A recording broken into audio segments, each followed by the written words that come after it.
Alors De Dienne Santé, déjà nous sommes une PME française 100%, donc capitaux français, usine en France, conception en France, siège social en France, dans le sud de la France, à côté de Montpellier. Et nous concevons, fabriquons et commercialisons des dispositifs médicaux implantables pour l'orthopédie. On est un des derniers fabricants en orthopédie en France, puisque petit à petit le milieu s'écrème un petit peu.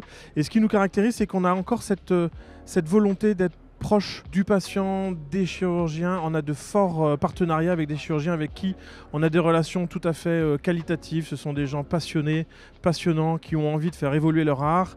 Et nous, on y contribue à notre petite mesure en les aidant à concevoir des implants dans l'intérêt du patient. Pour les gens qui ne connaissent pas, c'est quoi exactement l'orthopédie? L'orthopédie, c'est une vaste discipline médicale, chirurgicale, qui comprend tout l'appareil locomoteur. Et nous, concernant chez De Dienne Santé, on est plutôt spécialisé en chirurgie de la hanche, prothèse de hanche, pour les personnes qui souffrent entre autres d'arthrose de la hanche. On a une autre spécialité qui est la chirurgie du sport, avec par exemple la réparation des ligaments croisés du genou ou la réparation de la coiffe des rotateurs de l'épaule. Est-ce que chaque prothèse est unique? On a une gamme complète de prothèses, c'est-à-dire qu'on a plusieurs types d'implants de prothèses de hanche. Chaque type d'implant existe en différentes tailles et c'est l'ensemble qui fait que chaque patient peut trouver la prothèse qui lui convient. Ça, c'est au chirurgien d'évaluer quel type d'implant il va implanter chez un patient.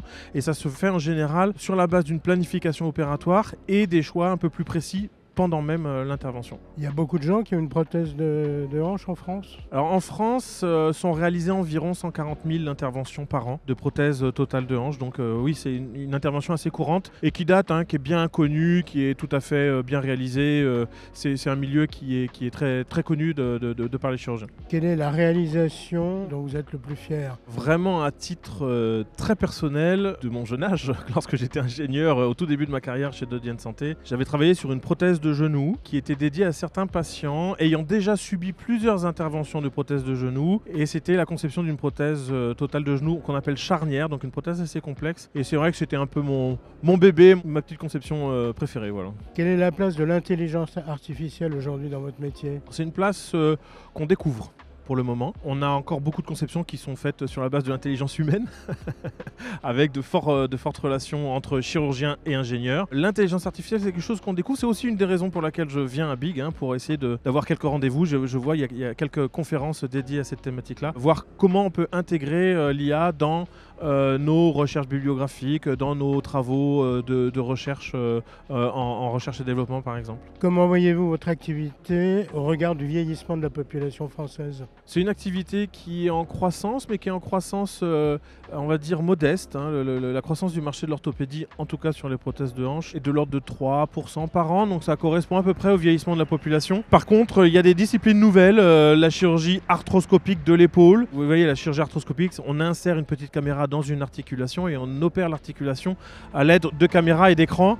Cette discipline-là évolue beaucoup. Elle a commencé par le genou, elle est maintenant sur l'épaule. Là, certains chirurgiens commencent à faire de l'arthroscopie de hanche, voire de cheville. Donc ce sont plutôt ces disciplines-là qui vont évoluer. Par contre, la chirurgie prothétique, elle se robotise, elle se numérise. Il faudra voir dans le temps si la robotisation amène en effet un bienfait clinique. Mais en tout cas, il y a beaucoup d'inventions sur tout ce qui concerne à côté de l'implant, c'est-à-dire la technique chirurgicale, ce qui peut aider le chirurgien à mieux planifier son intervention, à bien préparer les gestes opératoires. Ces technologies-là sont en train d'évoluer, notamment ce qu'on appelle la planification en 3 dimensions, par exemple. Y a-t-il une spécificité française dans votre métier? Oui, tout à fait. L'orthopédie mondiale est inspirée de grands concepts qui ont été inventés par des chirurgiens français en collaboration avec des ingénieurs français. Tout à l'heure, je vous parlais de la prothèse d'épaule, par exemple, la cupule double mobilité pour la hanche. Ces concepts-là sont des concepts inventés par des chirurgiens français avec des entreprises françaises et ils sont maintenant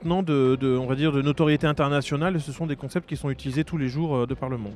Et vous travaillez avec des pays étrangers aussi? Oui, on réalise à peu près 25% de notre chiffre d'affaires à l'export. On a une ambition d'avoir une croissance à l'export beaucoup plus importante qu'en France. On travaille évidemment partout autour de la France, en Europe. On travaille en Amérique du Sud, on prospecte beaucoup en Amérique du Sud. On a des clients en Argentine. Je pars la semaine prochaine au Mexique prospecter.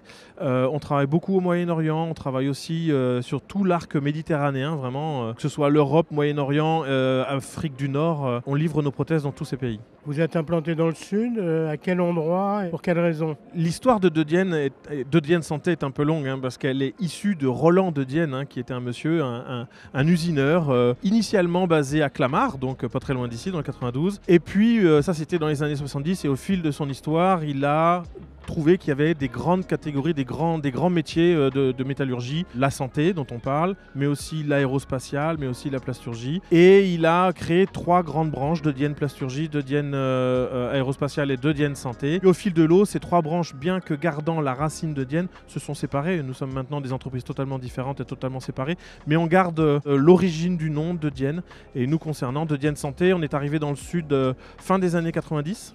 À Montpellier, pour des raisons personnelles de la personne qui s'appelait Gérard Fonfred, qui a localisé l'usine à côté de Montpellier. Et puis de fil en aiguille, on s'est développé. On a maintenant une usine à côté de Montpellier et un centre de recherche et un centre logistique à Nîmes.